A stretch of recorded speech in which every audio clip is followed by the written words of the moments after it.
Gaji ke-13 PNS dan pensiunan cair paling lambat Juli. Presiden Joko Widodo mengatakan gaji ke-13 untuk PNS akan cair jelang tahun ajaran baru 2021. Itu berarti gaji ke-13 akan cair akhir Juni atau awal Juli, bertepatan dengan masa tahun ajaran baru jatuh pada Juli 2021. Jokowi mengatakan telah menandatangani peraturan pemerintah terkait pencairan gaji ke-13 tahun ini. Ia menaikkan belet itu pada Rabu 29 April 2021. Saya telah tanda tangan PP penetapan gaji ke-13. Gaji ke-13 akan dibayar jelang tahun ajaran baru anak sekolah, ungkap Jokowi. Selain itu, ia juga sudah menandatangani PP untuk pencairan tunjangan hari raya tahun 2021. Rencananya pemerintah mulai membayarkan THR H-10 Lebaran.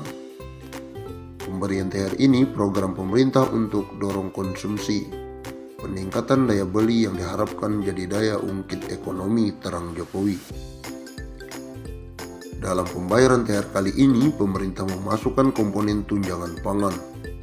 Hal ini tertuang dalam Nota Dinas Kementerian Keuangan nomor ND-134-PB-2021. Komponen THR untuk PNS terdiri dari gaji pokok, tunjangan keluarga, tunjangan pangan, dan tunjangan jabatan atau tunjangan umum. Komponen tunjangan pangan juga berlaku untuk prajurit TNI, anggota Polri, pegawai pemerintah dengan perjanjian kerja, Dewan Pengawas Komisi Pemberantasan Korupsi, kemudian pimpinan lembaga penyiaran publik, dan pegawai non-pegawai aparatur sipil negara yang bertugas pada lembaga penyiaran publik. Komponen THR tahun ini dan tahun 2020 lalu sama-sama memangkas tunjangan kinerja. Namun yang berbeda dari tahun ini adalah tunjangan pangan. Menteri Keuangan atau Menkyu Sri Mulyani Indrawati memastikan tunjangan hari raya bagi pegawai negeri sipil TNI Polri akan mulai dibagikan pada H-10 hingga H-5 Lebaran tahun 2021. Untuk pencairan THR PNS 2021 dan para abdi negara lainnya tersebut, negara mengalokasikan dana sebesar 30,6 triliun yang terdiri atas THR PNS instansi pusat dan PNS di pemerintah daerah. Dia mengatakan dana THR PNS 2021 sebesar 30,6 triliun tersebut akan dibelanjakan untuk pusat dengan jumlah 15,8 triliun dan 14,8 triliun untuk daerah.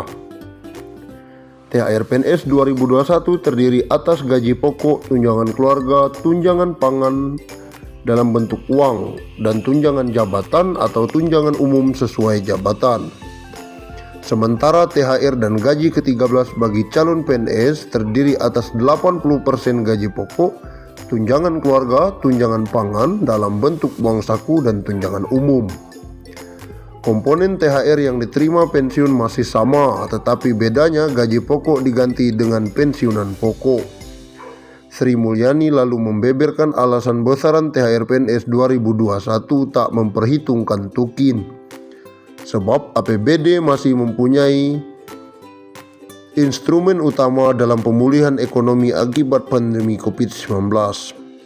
Maka itu dana dalam APBN harus dibagi-bagi untuk pihak lain yang masih membutuhkan dukungan fiskal seperti masyarakat miskin dan rentan.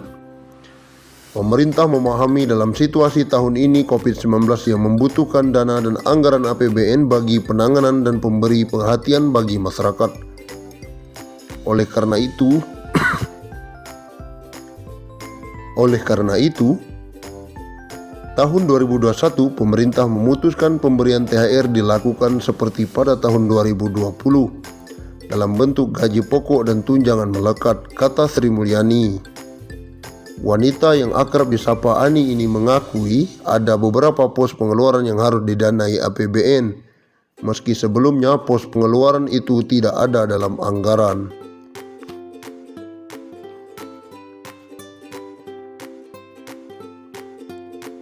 Misalnya saja untuk kartu prakerja, sebelumnya pemerintah hanya menganggarkan dana untuk kartu prakerja 10 triliun. Namun anggaran ditambah menjadi 20 triliun. Bendahara negara ini juga menganggarkan bantuan atau subsidi kuota internet untuk pelajar dan pengajar. Lalu bantuan langsung tunai seperti bantuan produktif usaha mikro dan imbal jasa penjaminan UMKM. Oleh karena itu memang beberapa pos dilakukan refocusing. Namun komitmen pemerintah dalam rangka pemberian THR bagi ASN TNI Polri pada Idul Fitri tetap dipenuhi dengan pemberian THR, ungkap Sri Mulyani.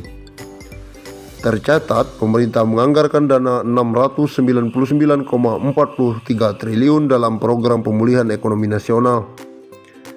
Di dalamnya terdapat anggaran dalam bentuk perlindungan sosial 150,3 triliun, yang disalurkan untuk PKH 28,7 triliun, bantuan sembako 45,1 triliun, BST 12 triliun dan dana desa 14,4 triliun.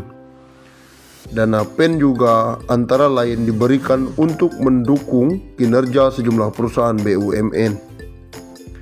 Sementara alokasi pembayaran THR untuk ASN di lingkungan kerja atau lembaga dan TNI Polri 7 triliun, ASN daerah dan PK 14,8 triliun, serta pensiunan 9 triliun.